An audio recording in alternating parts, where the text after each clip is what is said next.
It is Lighthouse Shock Jock number 15. And we're going to do something a little bit differently this week. Different, I don't really know how. Because, it's not like I'm not entirely known for just giving out absolutely mind-blowing and life-changing advice. I'm known to do that from time to time.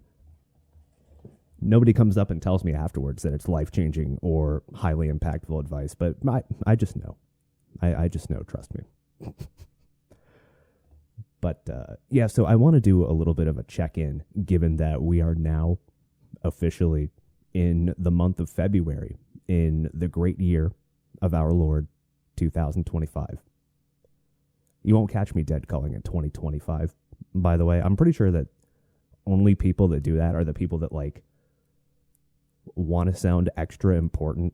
Like, it's February 2025. Like they're in an old sci-fi movie and they're, like, pretending that it's 2025. Like they're in the 80s watching a futuristic movie that takes place in the year 2025. No, it's 2025, people. It's 2025. We're not in an 80s sci-fi movie and or the Goonies. We're not. We're just not. I'm sorry. I hate to break it to you, but we're not. We're not. So I want to do some check-ins on your New Year's resolutions, right? Given that, of course, it's the month of February. This is about the time, right? This is about the time that people start to give up on them. They start to give up on their New Year's resolutions, right? You know, the classic one, oh, I'm going to lose weight this year. I'm going to lose weight. And I've seen this fun fact. I've seen this fun fact when I go. So I go and donate plasma twice a week, right? And they do this cutesy little corporate thing where they put some fun facts about New Year's up on the board that you flash by every time. And you just have to sit there and look at it.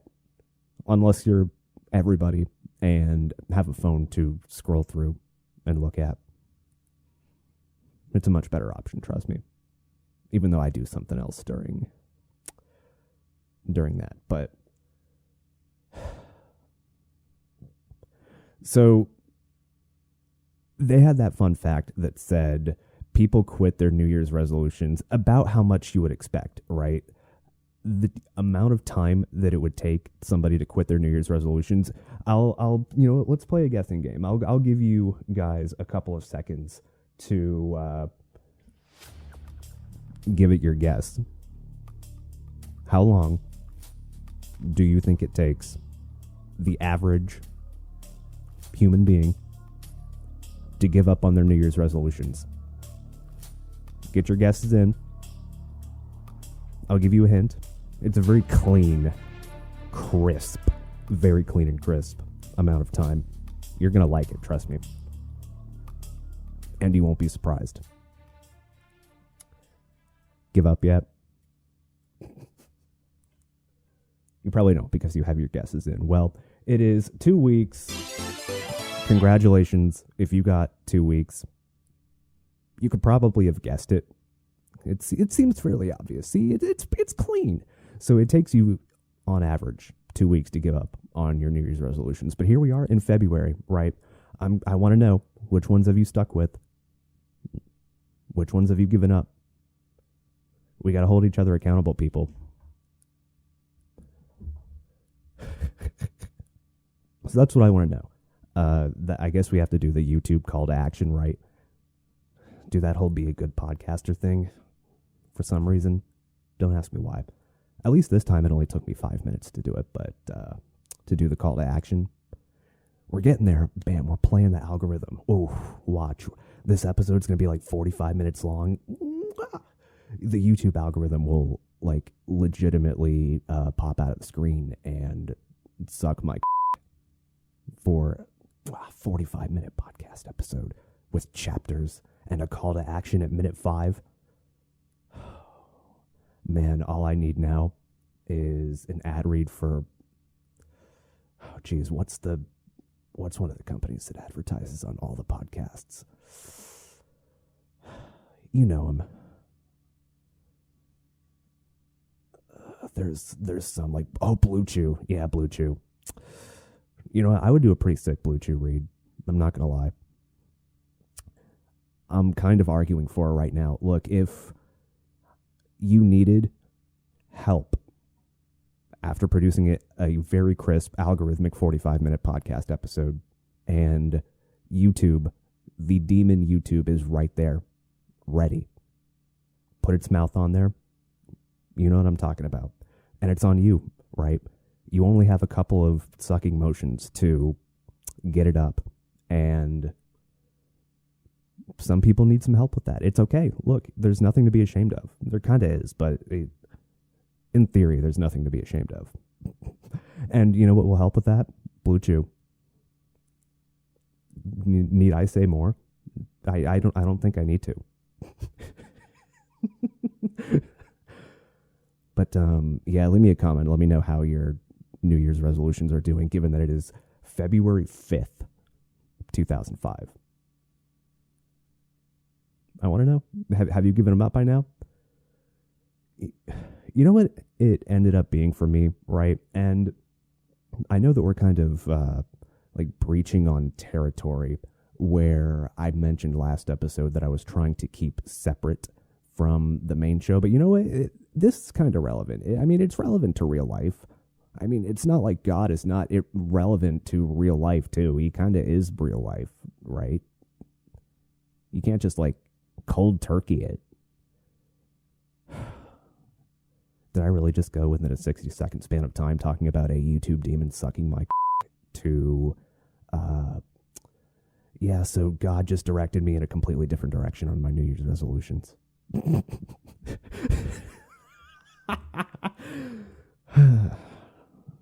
We're back, baby. We're back.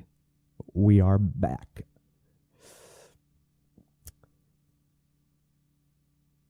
What was I talking about again? I kind of lost it. Man, I was doing so well, too. We were doing so well. But, yeah, let me know how the New Year's resolutions are going, given that it's February. Most people have given them up by now. And, you know, I thought that, oh, yeah, this is where we were going to go, right? So what I originally intended to get out of this year, right, was given that, you know, geez, cats, holy sheesh. Anyway, so given what I originally thought that I was going to get out of this year was addition of more fruitful hobbies in addition to, you know, the toxic hobbies that you already have, right? Look, we're not going to give those up, okay? We're just going to keep doing those. We're going to satisfy our, like, the cheap dopamine receptor every day when you come home and you're like, ah, yes, short-term pleasure. No, we're not going to give any of that stuff up, okay? Instead, what we're going to attempt to do is add more productive hobbies. That way it kind of balances itself out, right? That was the original goal. It was the original intent, what I was hoping to get out of this year. And yet I was directed otherwise by the big man upstairs again. And the reason that you know that he is talking to you, right? And this is not like Bible study related at all. This is just real life, man. But the way that you know that you're being spoken to, right, is that you feel something off in your core. You feel, despite the fact that you and your being, your brain, your soul has a conviction about something, you feel in your core that that's the wrong thing to do. You feel in your core that you have to act differently. You have to go with a different option. And that manifests itself through things that you'll see in real life. You know, as I've mentioned before on past episodes, coincidences here and there that you will see out there in the world that you know are only speaking to you, that only you understand the specific meaning of, that only you could have extracted the appropriate message from whatever it is, whatever thingy-mabobber out there that you may have seen. And that instinct told me no. It told me no.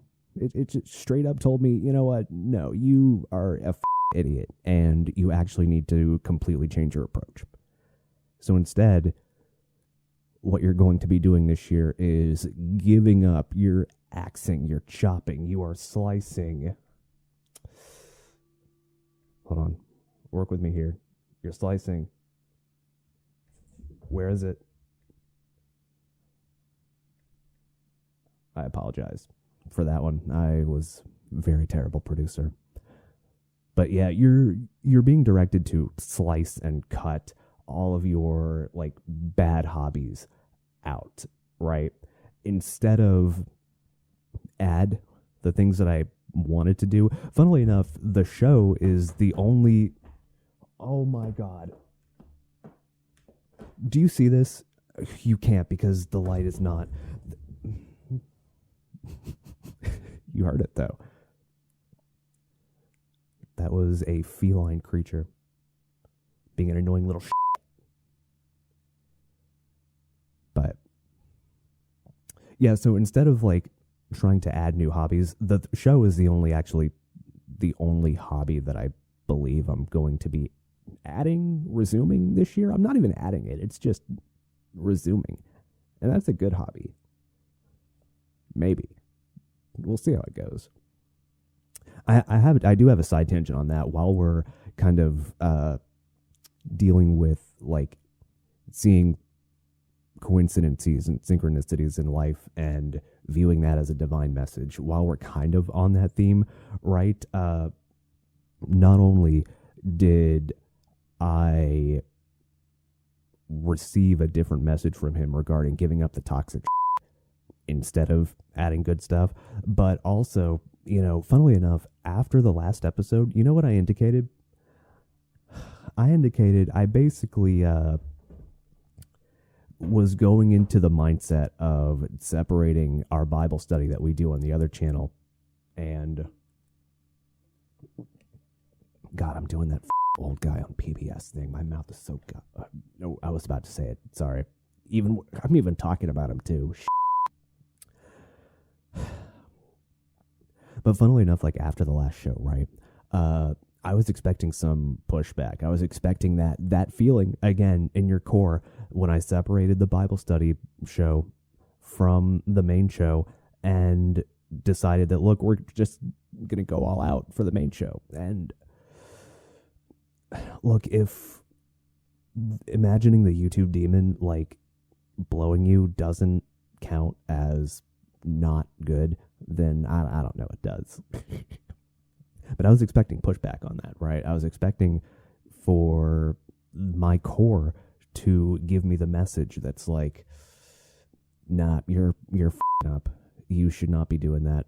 But instead, and you get moments like this that surprise you, and it actually kind of like, it was one of the things that really shook up my like faith a little bit in a very positive and surprising way, right? A lot of the times you expect, especially when you deal with like more hardcore Christians, right? You kind of expect them to like fetishize their sacrifice and like, and don't get me wrong, that's a very important part of like believing, right? But oftentimes it feels like some people are like fetishizing the idea of negativity and sacrifice in order to come out stronger on the other end, right? And I thought that we were entering one of those angles with the show where it was going to be completely separate, and I was expecting pushback. I was expecting, no, you got to be good. You got to talk about me all the time.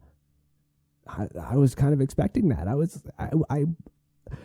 That's a very dismissive way of putting it, right? But, you know, the truth of what I kind of thought about it lies somewhere in the middle between more moderate and that very outlandish statement, right? But I was expecting to basically be told to go f*** myself, right? But the coincidences that I saw the next day, like that feeling that I got in my core, the messages that I got from him, the things that happened to me, I'm starting to like work with my business partners again on like podcast editing stuff. It almost feels like it's meant to be. It almost feels like this path is meant to be, right? And that was a completely different response than what I had expected. I was expecting, again, to be told to go f*** myself, basically, in no shorter terms than that.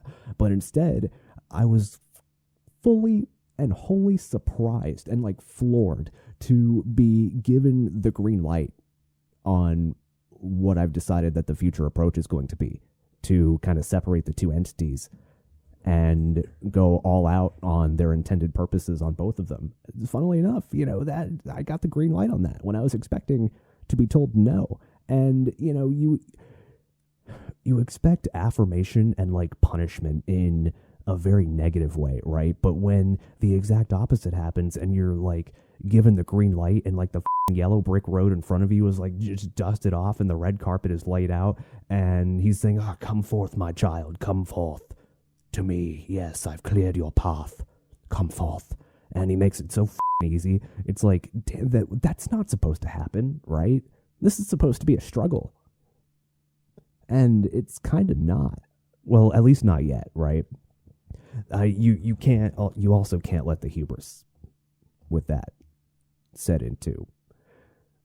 But between that and the New Year's resolution stuff, at this point, I have no choice but to pay attention, almost. It almost seems like it's like a trade-off where I'm trading off like getting to do the show, but in exchange, I also have to listen to, this might just be completely off base, but in exchange, I have to axe completely all of the toxic stuff in my life. You know what's happened? Here's some of the stuff that I'm giving up. I'm giving up all of the stuff where, what has happened to me, and this might resonate with you, right? This might resonate with you if you have a very toxic hobby that you picked up in order to be social earlier on in your life, right? And I have now the cats are with the audio equipment. Oh my gosh. Attention whores. Anyway. So this might resonate with you, right? If you have one of those toxic hobbies, like I said, that you picked up in order to like hang out with other people, in order to, hang out with friends, or in order to get to know them better, or in order to like just have an activity to do with other people, right? And that will end up carrying over later on into life. For instance, I played World of Warcraft. I played WoW for a very, very, very long time until a few years ago. That was one of the few successful toxic forces that you can just cut out of your life, right? But the things that I ended up keeping, and this happened again, which almost like brought back some trauma, right? So within the last year and a half of me living here in Tennessee, I've gotten to know my nieces and nephews more now that I live closer to them, right? And they're all like very young ages. They're all between, at least the ones that I like regularly talk to. They all, of course, one was just born, so they're ranging in ages from like 1 to 10 roughly, right? And so these are their formative years, okay? And so I've talked about this on the show before, but when I first moved up to Tennessee, they were into Pokemon cards, right? And I was too, at their age back in the day, right? Of course, I say we all were, as though the rest of us weren't, as though you weren't like a loser or something that was into Pokemon cards. No, there's no way, no shot, right? You were just so cool, right, with your normal hobbies, not Pokemon cards. But this is an example, right, of where since getting to know them more over the last year and a half, right, you find a hobby in order to hang out with them. This is one of those examples. This is a hobby in order to like kind of resonate with them, maybe speak with them on their level. You were into it before, you have previous knowledge of the subject. And that is where it all goes wrong, because now all of a sudden you're sucked in. You're completely sucked into that world. You're obsessed with it. You can't just take it serious, or you can't just take it casually as a hobby. Cat, please. He's going to use this time to cause all sorts of chaos. But you can't just take it casually as a hobby, right? You have to go hardcore. You have to go all in or nothing. Unfortunately, that's just how my brain operates. I can't like just casually do something. It's a curse and a blessing sometimes, but mostly a curse. But so I got sucked into that in order to get to know my nieces and nephews better, right? Next thing you know, I'm completely sucked into it.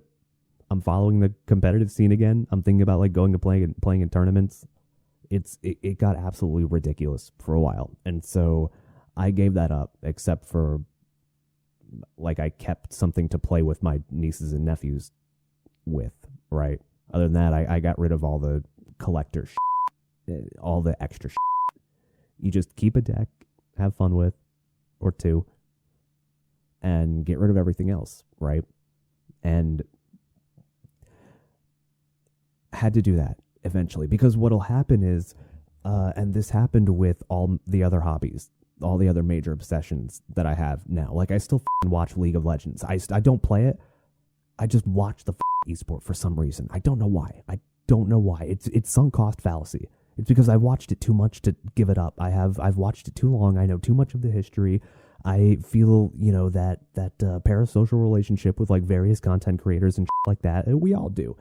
Some people are, look, if you want to know the barometer of a loser, that person, their parasocial relationship is with like Pokimane, okay?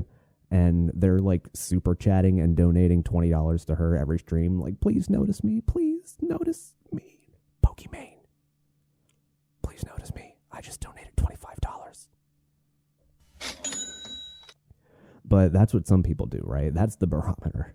And what will happen, right, that makes these hobbies so toxic is that next thing you know, the people that you started the hobby to hang out with, they've all moved on from the hobby. Like, I could see how something like D&D would fall under this category. I personally hate D&D as a thing. It's like, I just have it. It's so vile and disgusting.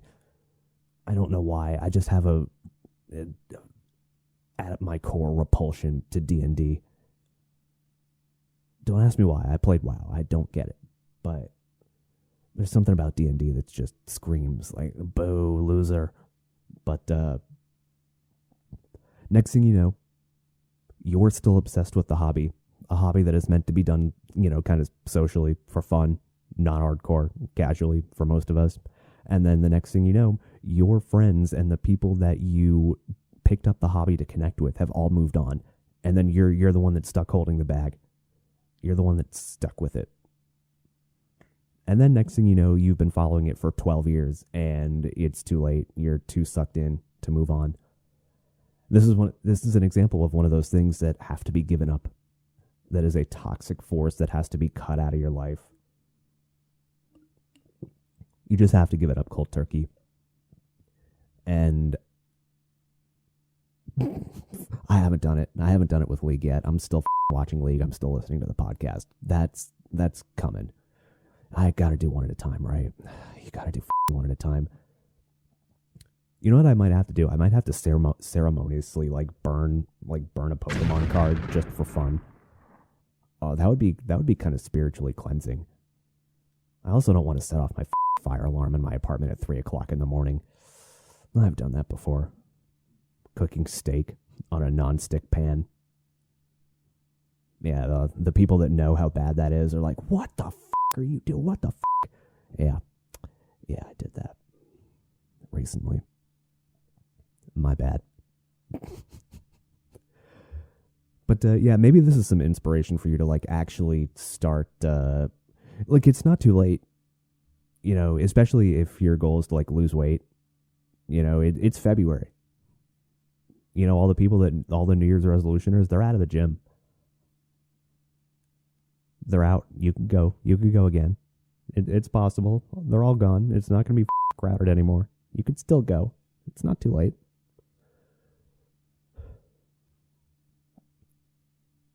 But maybe this is a chance to check in on how you're doing with some of those New Year's resolutions. It's not too late to pick them back up, too. Just checking. Have you given them all up? Still sticking with some of them? I got to show you guys the culprit here. If you're watching the camera, this is the culprit of all the noise. This little rascal right here. I know you don't know where to look. And I also don't know. I know you're not causing any trouble. This is Jasper the cat. If you're listening to the podcast, I'm sorry, but You can't see him. You could hear him earlier.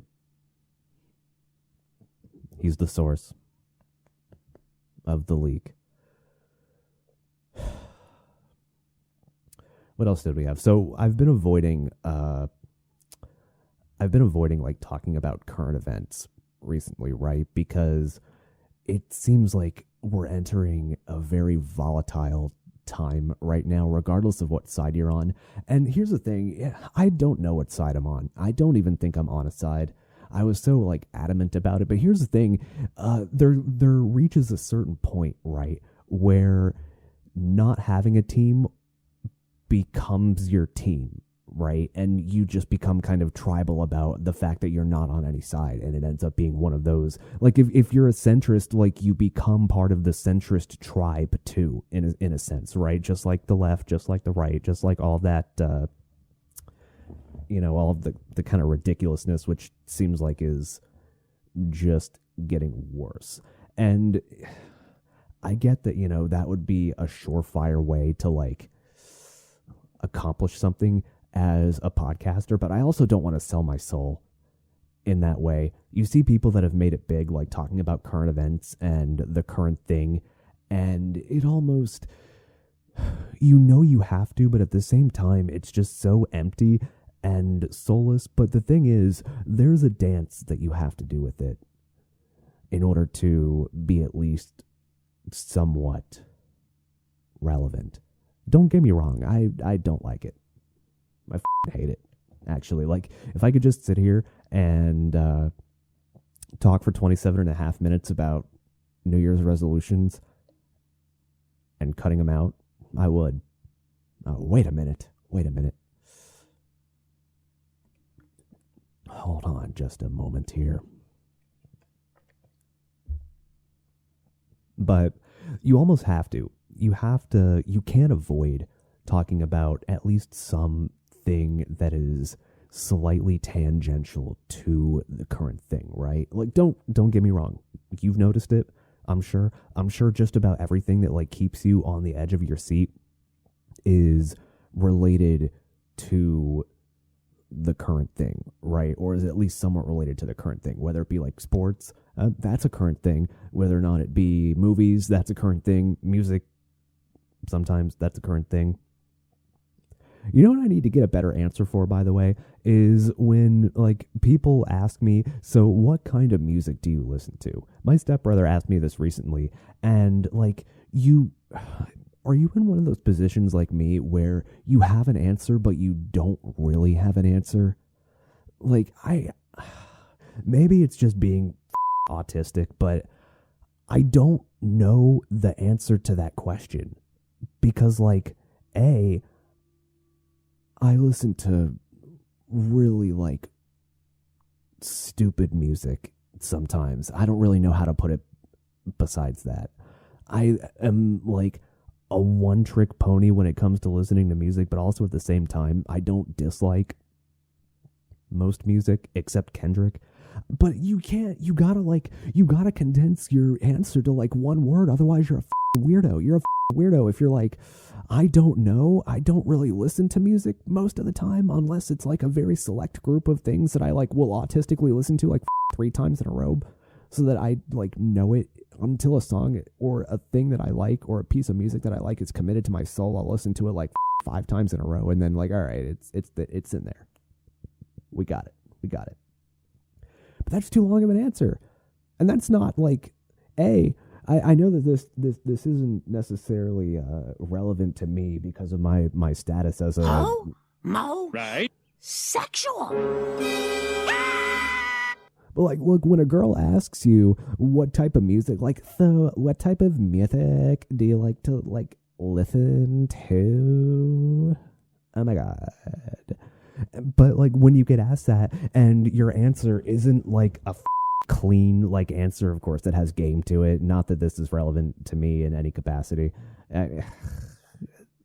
But, you know, when you get asked that and your answer is like, I don't really know. Like, I listen to everything, but I also like listen to weird shit. But like, I'm sorry, the answer is not Taylor Swift. I know that's what you want to hear, but the answer is not Taylor Swift. I don't know. But you give that answer and you're a weirdo, okay? And she's not going to you, okay? If your answer to, like, so what kind of music do you listen to is like, I don't know, what do you listen to? That's not going to work. That's not going to work. I also didn't have an answer to that. And I still don't. Like, my answer can't just be real music or what? You need a better answer to that. Please tell me, like, what? All right, I do like a little bit of everything. Is that what I'm supposed to say? Please, somebody correct me on this. This is like a legitimate call to action. Like, I actually need for somebody to not follow, like, and subscribe. Actually, no, I just need the question answered, please. Just what's the right answer to that? I gotta know. Man. Is my brain just too broken to exist in the real world? It might be. It just might be.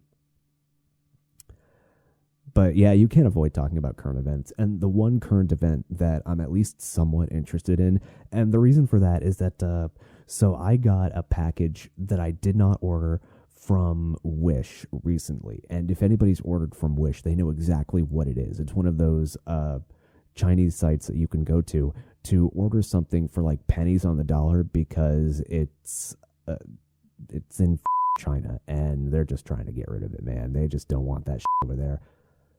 They're too busy trying to build their net so that the sweatshop workers can't jump out of a building and kill themselves. No, the net just catches them. No, right back to work. They might just whip them too, just because. I wonder how long you could jump out of the building for and get caught by the net before they're like, before the communists in power are like, we gotta do something about this. We're losing a lot of labor because he's just like continuously jumping out of the building and into the net, and we're having to bring him back. And then he's like, nah, this, I can't do it anymore. And I'm just going to jump out of the building again, and so on and so forth. But so I got one of those packages from Wish recently, and it had nothing in it. Legitimately, it had nothing in it. Like, I opened the package, and you know those little bags that the Wish packages come in, and inside of them you open it and it has like one of those manila fold over, they call them flats in the mail industry, and we're going to get to that in just a moment. The current events tangent will pay off, trust me on this. But I did not actually get anything in that package. Open it up, it was empty, and I didn't order anything. It was supposedly an arm sleeve or something like that. But there was nothing in it. And is that just a regular thing? If you order something from that Temu site, is it regular that you just don't get the product? Like, you get an empty box? It looked like the product was just $1, so it's not like I'm going to go, hey, Wish, A, what the was this thing that I did not order? And B, I need you to send me that dollar armorist thing from China. Look, you can take a break from getting that sweatshop worker to stop jumping off into the net and send me my product, please. I would deeply appreciate it. Sincerely, Lighthouse Jock. Thank you. But the USPS, they just announced tonight, right, that they're temporarily suspending accepting any packages sent from China and Hong Kong until further notice, effective immediately. And not included in that are, just random regular letters, which I think is going to be how these like sites like Wish, for instance, somewhat work around this. But of course, there's going to be a lot of stuff that you just straight up can't send. Letters and flats. We're back on the flats. Flats are basically, like 8.5 by 11 sized pieces of mail, as far as I know. God, it's been a while since I've been in that game. A hot second. But as far as I can remember, that's basically, like magazines, those like 8.5 by 11-ish sized mailers that you just like stick in, kind of those. And those are not included, right? Which I think is going to be how, of course, they get around this kind of stuff. But the question that I have is like, does this shut off the websites like Temu and Wish that send us a bunch of shit? Look, I get that we are in a very high level of tension with China at the moment. But is this really necessary?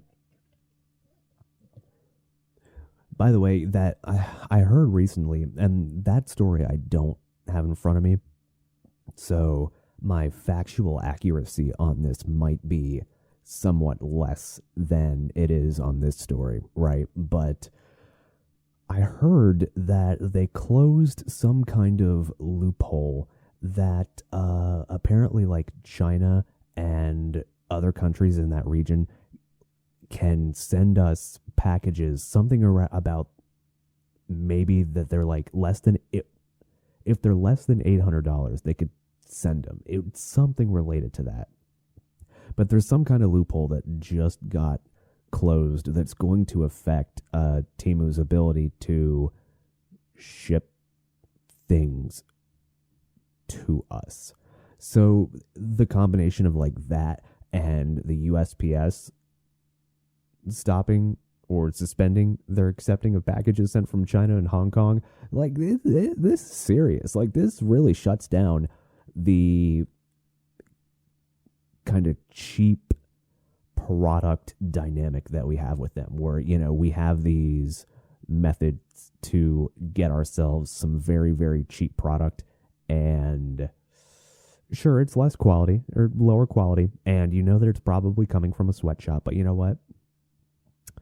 If I can pay $1 for an arm cuff that did not have anything in it,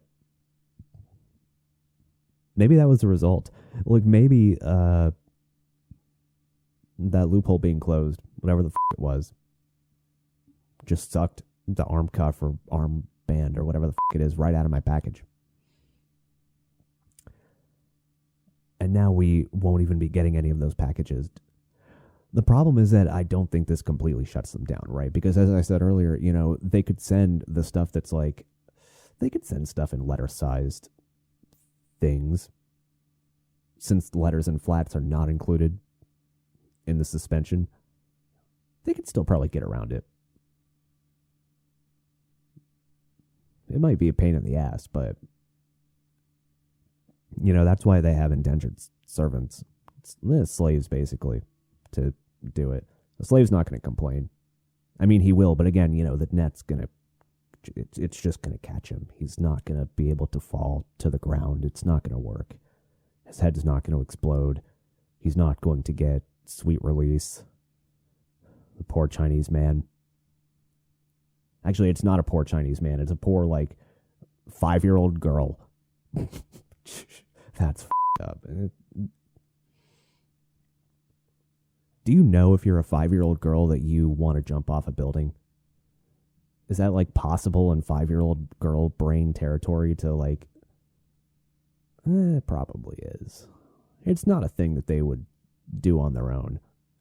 Although, you know, if they saw poor daddy, who is also a Chinese sweatshop worker, unfortunately, it's in the family bloodline. You know, as sweatshop worker is passed down to another sweatshop worker.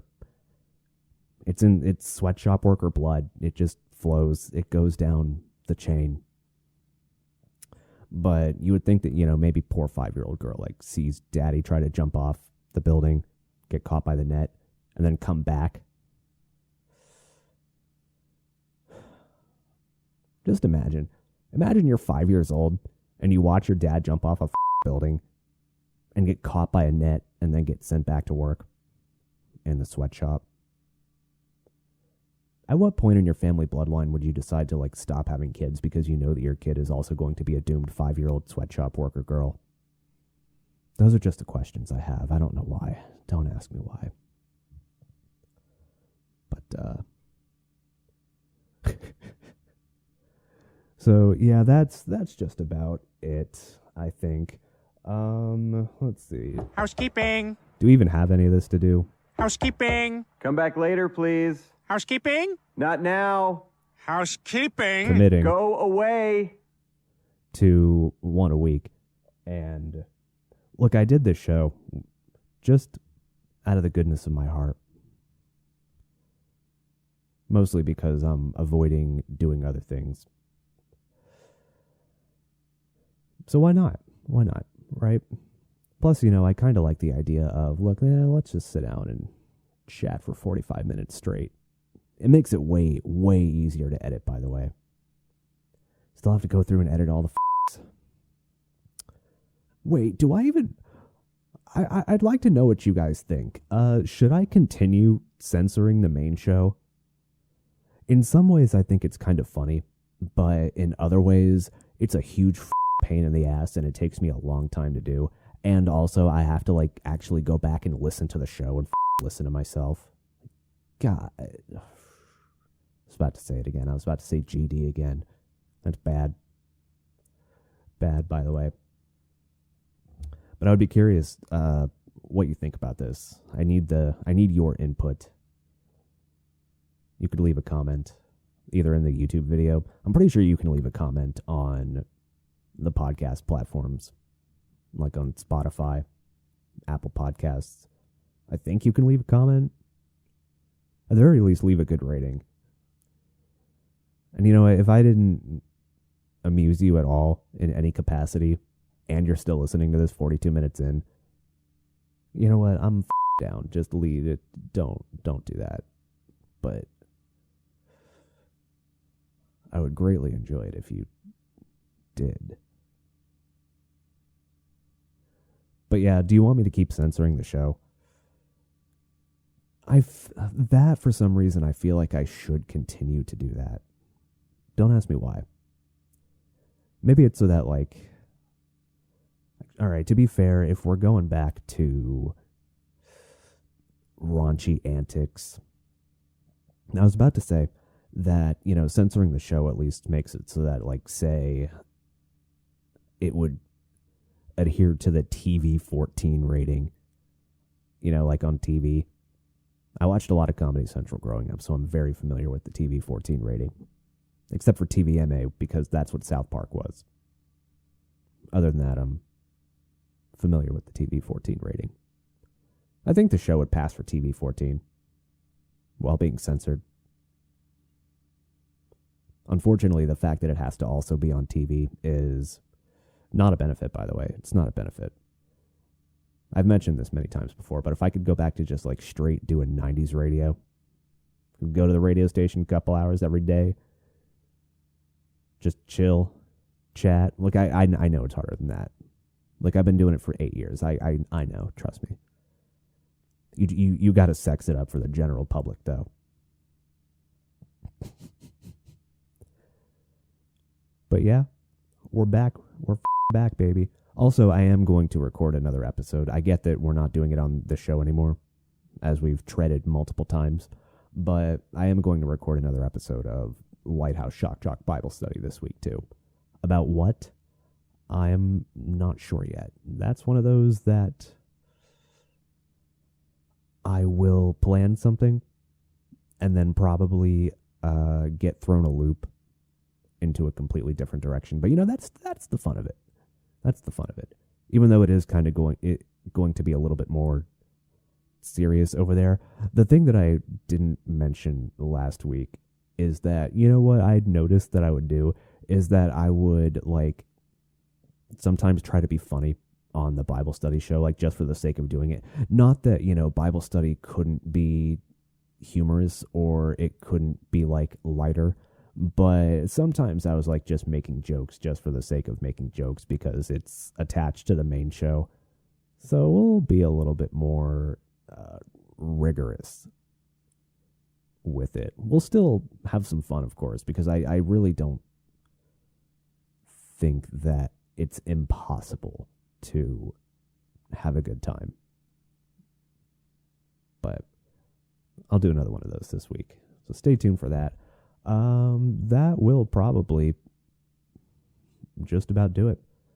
I get that it's probably out of style to be doing an episode about New Year's resolutions in February, but it's important. You probably forgot about them if you're not sticking to it. You know, if there's one thing that I want you to take away from this episode on February 5th, 2025, get back on your New Year's resolutions. Do it. It's not too late. It's only February. You can do it. I believe in you. See, I got to spread some positivity. When you unleash a day's worth of negativity and you're tired at the end, like, all right, fine, I'll be positive. Is that what you want? Is that what you want? Fine. Anyway, love you all. See you next week. No matter what.